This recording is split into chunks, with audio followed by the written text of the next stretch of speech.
It did not come from the CIA. You stood there at the podium time after time and said that she was referring to talking points created by the CIA. Why were you holding back this information? Why was this email not turned over to the Congress? Why was it not released when you released all the other emails? This is directly relevant. Why did you hold it back? Does the White House have a firm understanding of what happened to those Americans that night? The answer broadly is 18 months ago. There's still no firm grasp as to what happened. I'm just well, asking. No. Was it a video? Was it protests? You should ask the intelligence community. Can you imagine, not being a partisan, not being a conspiracy theorist, someone hearing that a conservative group sues the State Department or a FOIA application is requested, this comes back because their request is about Benghazi, and then you say, well, it's got nothing to do with Benghazi. Can you imagine someone being legitimately confused about that sequence of events? While those reporters pressed hard, some of their network brass may have been less impressed. Since those briefings, Congress launched the Select Committee, the first in 7 years, and the networks have all but ignored that story. Joining me now, Howard Kurtz, host of Fox News' Media Buzz, Mark Thiessen, who's a former speechwriter for President George W. Bush and an American Enterprise Institute fellow, and Kirsten Powers, who's a Fox News political analyst and USA Today columnist who served in the Clinton administration. Welcome to you all. Howie, let me start with you as the media critic on this. Has the press utterly fallen down in covering the Benghazi story? The mindset in most of the mainstream media, Megyn, is Benghazi was a tragedy, but the investigation is old. It's complicated. The country has moved on. And this is key, that because Fox treats it as a big story, it must be hype, it must be partisan. So when you had this Ben Rhodes email, White House official Ben Rhodes, the one you just referred to, released last week, when that came out, you had lots of outlets, including the New York Times, doing nothing on it. But then that explosion in the briefing room, we just saw CBS's Major Garrett and ABC's Jonathan Karl and others, and CNN's Jim Acosta joining Fox in the questioning. That confrontational tone, while not necessarily reflected on the air, I think has changed the game here and making many in the media and the New York Times coming out 2 days later with a story that it should have run the day before, amounted to an admission that we blew it. And I think it's changed the idea that maybe the White House is not being fully forthcoming here. Kirsten, one of the things that exchange showed us is the power of the mainstream media. They still have considerable power. And when you see ABC's Jonathan Karl going after Jay Carney on that, it makes some of the other media have to pay attention to it because it's no longer just a Fox story. It now becomes somehow a legitimate story about the White House misleading the American people. Well, yeah, I think what you saw was reporters getting angry at realizing that they'd been played, right? They had been sold on this story, which I think we should just stop for a second, Megyn, and just think about the fact that the White House is able to convince other reporters that because Fox is covering something that it's not news, something quite spectacular, something that really, it's hard to imagine how you couldn't be curious about it, right? We have an attack, 4 Americans are dead. Clearly, the White House has a story, a narrative that sort of fits their campaign talking points, and yet they bought it, hook, line, and sinker, and now they're realizing that because of a FOIA request, not because the administration released information, that they were lied to. Yeah. And I think they're angry. And the thing is, Mark, I mean, you were in the Bush administration.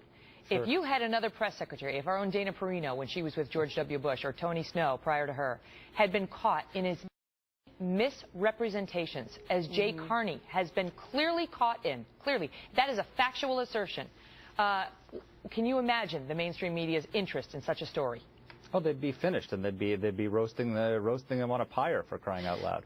But I mean, what's amazing is that this information came from a Judicial Watch FOIA, not a New York Times FOIA. Freedom of Information Act request. Yeah, Freedom of Information Act request. It wasn't the New York Times that requested it. It wasn't NBC News. It wasn't anybody else. It was Judicial Watch. So if we had relied on the mainstream media, we would have never known about the Ben Rhodes email. Or here's another thing to think about. It's now been 20 months since an American ambassador was killed, and we still do not know what Barack Obama was doing for 8 hours during the attack. I mean, that's just outrageous. Can you imagine if the Bush White House had refused to account for Bush's whereabouts for 8 hours on September 11, 2001?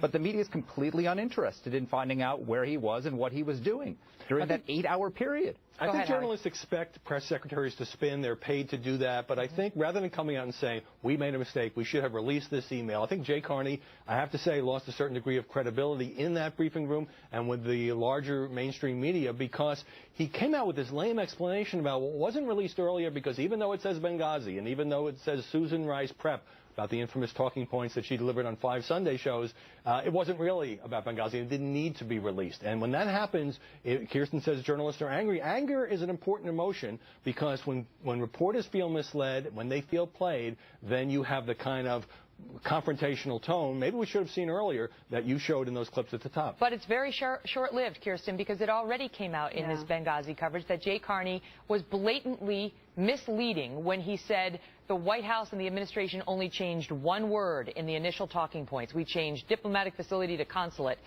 because it was more accurate, or vice versa. That's all we changed. Right. And then it came out... The talking points ultimately were released. They were leaked by Republicans and then released in full. And it showed their hands were all over the talking. So already there was a misrepresentation. The press did react angrily, and then silence and interest was yet again lost. Right. Well, Megan, you're being very restrained. You keep calling it a misrepresentation. And, you know, I would say it was a lot of lying, actually, is what was going on. And, you know, they weren't, it wasn't just that people didn't know the answer and they were kind of guessing at it. They knew what they were saying wasn't true. And the reason we know this now, even without that email, frankly, we know that they didn't know this, is because how many people have testified now, whether it's from the CIA or whether it's, you know, the general who was at AFRICOM as the attack was happening, who have said nobody thought the video had anything to do with it. It was not coming. This is not what they were getting from the intelligence community or from anybody that knew anything. And remember, you know, Brett Baer interviewed Tommy Vitor, the NSC spokesman, and when Brett really pressed him on it and said, where did you get this video story? And he said, his answer to that was, there were guys in the newspaper quoted saying that's why they were there. Now, that's not the intelligence community. Right. That's them looking for a story that fits a narrative. And now we know. I mean, they basically got together for a strategy session and decided, yes, the video, that sounds good. Mark, some are now suggesting with this, you know, newly pepped up press corps that we saw a couple of weeks ago, the press may be turning on President Obama. Do you buy that? I don't think so. I mean, look, if you look at the coverage right now of the Special Select Committee, it's all about how this is going to be a partisan exercise, and, you know, that it's really scandalous that the Republicans are doing this. You know, it is scandalous. Don't you think that Republicans have done some partisanship around this investigation to fuel that and to make it easy for the White House and allies in the press to say this is just trying to get President Obama Howie, and Hillary? You ask the questions on your Sunday show. I'm asking the ones on. Go ahead, Mark.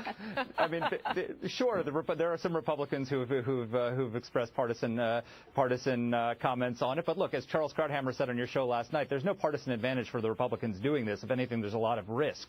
I mean, everything else is going their way. So going into this, they're trying to get down to the truth. And the real scandal about the committee is the reason we need a select committee is because the media did not do its job. We have so many unanswered questions because reporters, unlike the Valerie Plame affair, where they went over and over for hundreds of hours trying to get down to the bottom of this, they just said, Hillary Clinton said, what difference does it make? And they said, okay. And now we'll go back to seeing whether the media will cover the select committee and how will they cover it. Panel, thank you all. Sorry, Howie. Thanks, Megan.